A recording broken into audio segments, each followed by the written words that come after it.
Welcome to the Scottish Care Home Portal COVID-19 Test Booking System presentation and demonstration.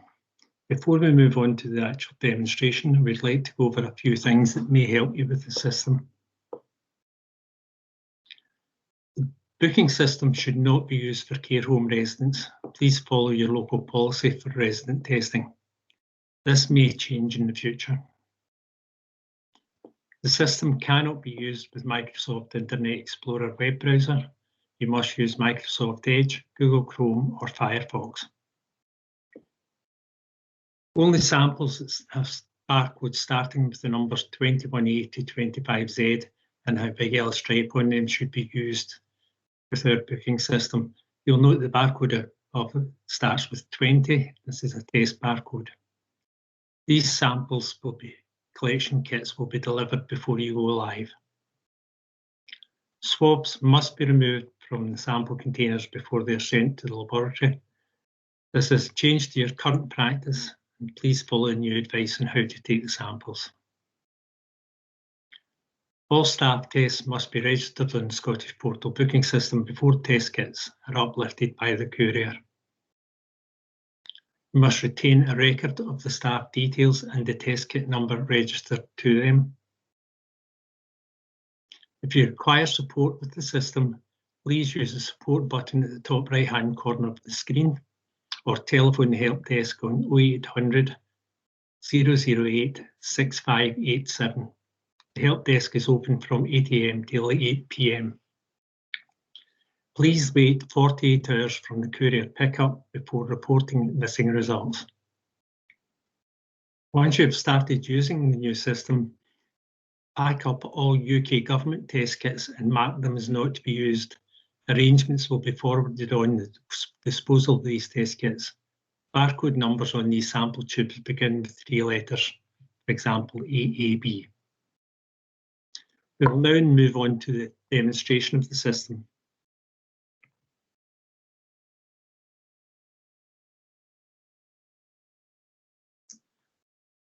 Before we move on, please do not use this URL at the top of the screen. Please use the URL that's contained within the pack that has been sent to you. This is a testing part of the service, and your kits will not be registered if you use this system, this URL. The support button that we talked about earlier is here. Just click on it. You're presented with a form to fill in. Just complete all the mandatory details and give us a short description and as full a description as possible of the issue that you actually have. Then click the submit button. This will be picked up by the help desk and they will get in touch with you, or one of the more senior staff will get in touch with you with a more complicated issue. When you log into the system, you're asked to tick the box, I am not a robot. And if this is the first time you've actually logged in, a series of squares will appear in this area, and it will ask you to identify the squares that have got traffic lights in them or the squares that have got stairs in them. Just tick each of the squares, then click continue. We'll only be covering PCR in this session. Information on rapid testing the LFD devices will have been passed to you as a separate document. So click on PCR testing. Enter your registration number. If you're a care home, this will start with CS.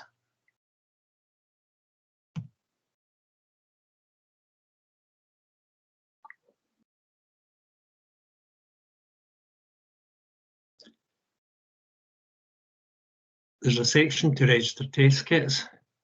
You will be able to order additional test kits in the future through this button, but it's not currently available. And the courier collection service, this will be agreed with you in advance what days you want to test and what time the couriers will arrive. And this information will be passed to you before you actually start testing. So click on register test kits. You can either register an individual test or you can do a bulk upload. We'll go into the individual test registration first of all.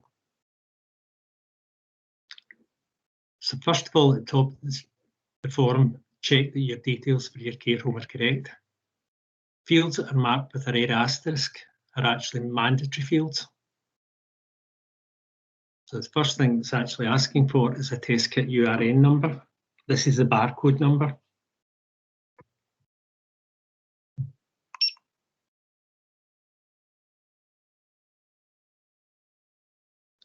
I'll then ask you for the date and time of the swab.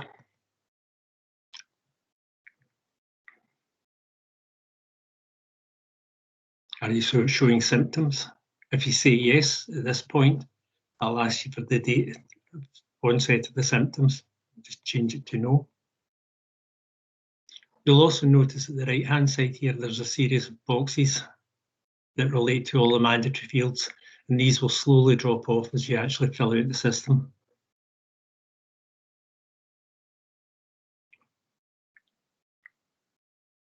First name is just free text. Last name, free text. Date of birth, I would recommend just typing it in.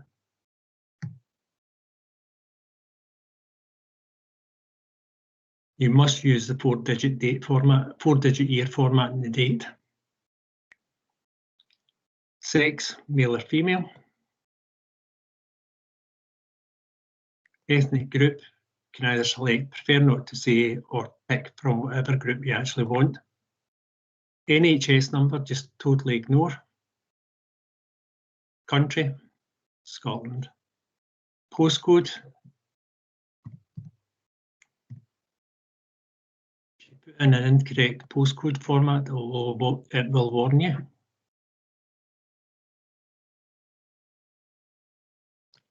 First line of address is free text again.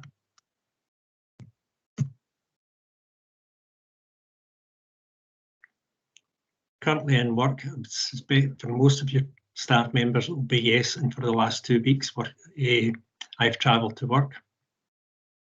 Area of work is health and social care for the care homes. Occupation, you can either select a specific occupation or the more general care home worker. Employer is your care home name.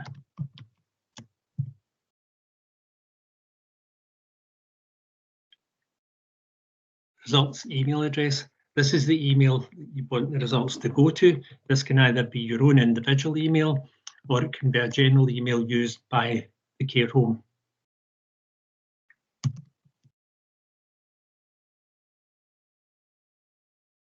Again, this field is checked for a proper email address. It doesn't actually check the email, but it just checks the format of the address.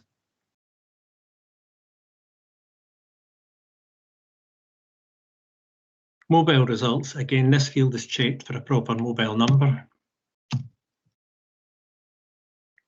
And it will warn you that it's not.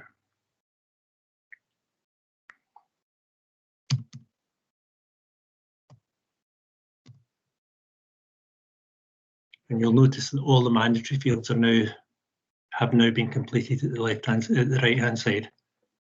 Again.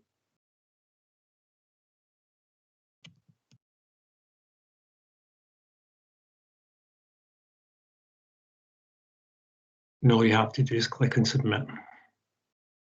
That is an individual test submitted.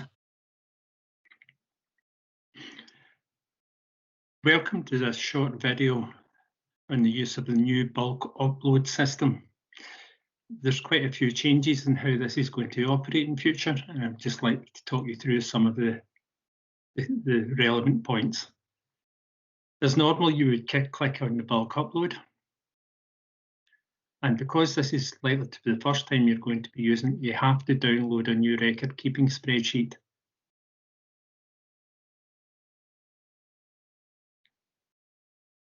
So just download this to this and it will put it into your downloads folder.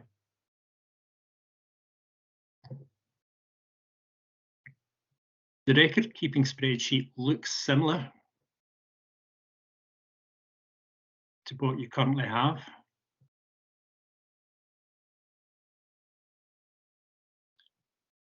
There's the same columns, etc., the same mandatory fields, and same drop-down lists. What you can do now, and in fact, the only way to enter the test kit URNs is to enter them directly into the system.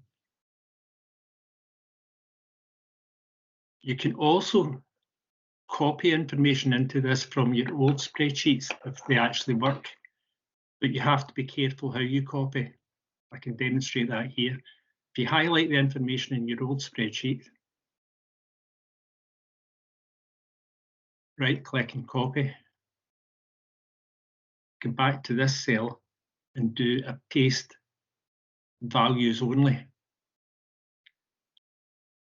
Do not use Control-C and Control-V, or do not do a normal paste, or this will corrupt the spreadsheet. So your spreadsheet will look like this once it's actually prepared. And we would recommend that you actually prepare your spreadsheets in advance and keep these as master copies. So you have a master copy with all your staff members on it and save them as master copies. When the day you're doing your test, load up these master copies and save them with that day's date so that you continue to have a copy of the master ones. Firstly, if you don't want to send, we won't want to send one for Tommy Uat that day, just highlight the cells and hit the delete button. You'll note that you cannot delete a row. It does not allow you to delete a row because the columns and the rows are locked. But you can delete anywhere within the system. Just say highlight it and delete. Right, I'm just going to delete off all of these ones.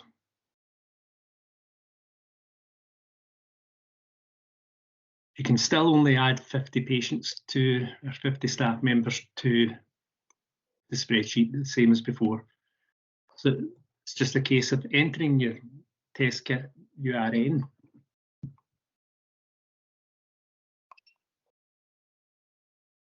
And the date and time. And it's a 4-digit day, month, year. So 08 2021 and 08 30. You don't have to actually enter. I've put that into the wrong one, but we're going to use it anyway. So 08 /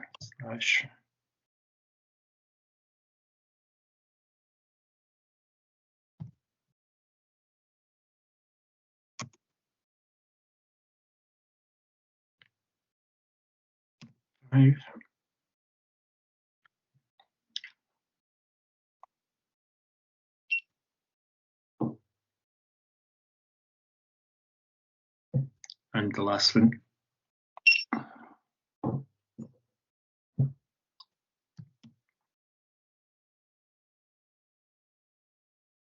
If you try to put a date in the future, it will warn you that you've got it wrong.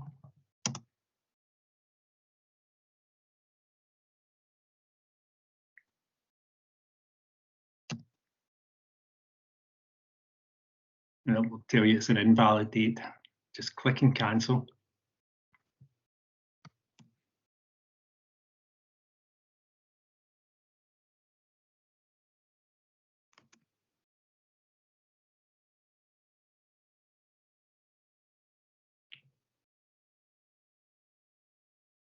So that's your spreadsheet complete. So as we would recommend that you now save that.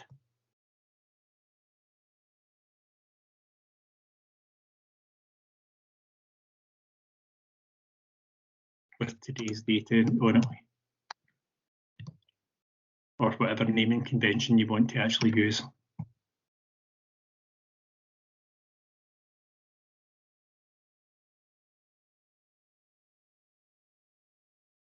If we then go into the rest of the bulk upload, it's the same as before. Choose a file. This is the one we just created. Confirm. You have consent to upload. Click and continue. and it will inform you that your submission is complete. It will not tell you the number of samples that are on it. It will have checked all the samples on the spreadsheet. What I would like to do now is get back into the bulk upload and load up another spreadsheet that's got errors on it, so that I can show you where the errors actually appear.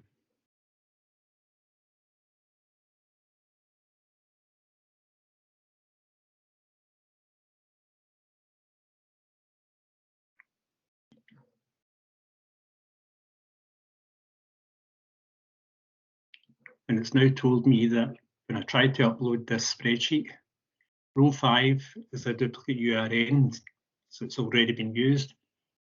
Row 6 is a duplicate URN, it's already in ServiceNow. Row 7 is a duplicate URN in ServiceNow, but it's also a duplicate on the spreadsheet. So if I go to that spreadsheet,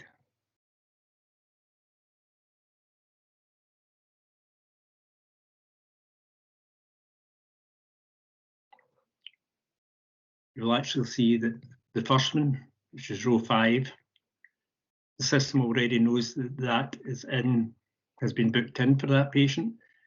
And 6 and 7, it's telling me that the first one has already been booked in for that patient, and the second error that you're actually seeing in the screen is that it's also been booked in for that patient and it's on the spreadsheet twice. So if you put the wrong, if you put a URN into the barcode into the system twice, it will warn you about it. Just go back to the errors. So these errors are actually here. You will see other errors. You may see other errors popping up here. The errors may include if you've somehow managed to get an unusual date format through the system, it will block it at this point. And none of the entries on the spreadsheet will have been uploaded. You actually either have to sort the error or delete that row out, delete the contents of that row out for that staff member. But that's literally all there is to it. It's quite a simple approach. Probably the most frustrating thing will be copying the information over from your previous spreadsheets. And as I say, if the spreadsheets work okay just now, you will be able to do it, but do not use Control-C and Control-V, and always paste using the paste values, which is the second icon in when you click on the paste functionality. Thanks for listening.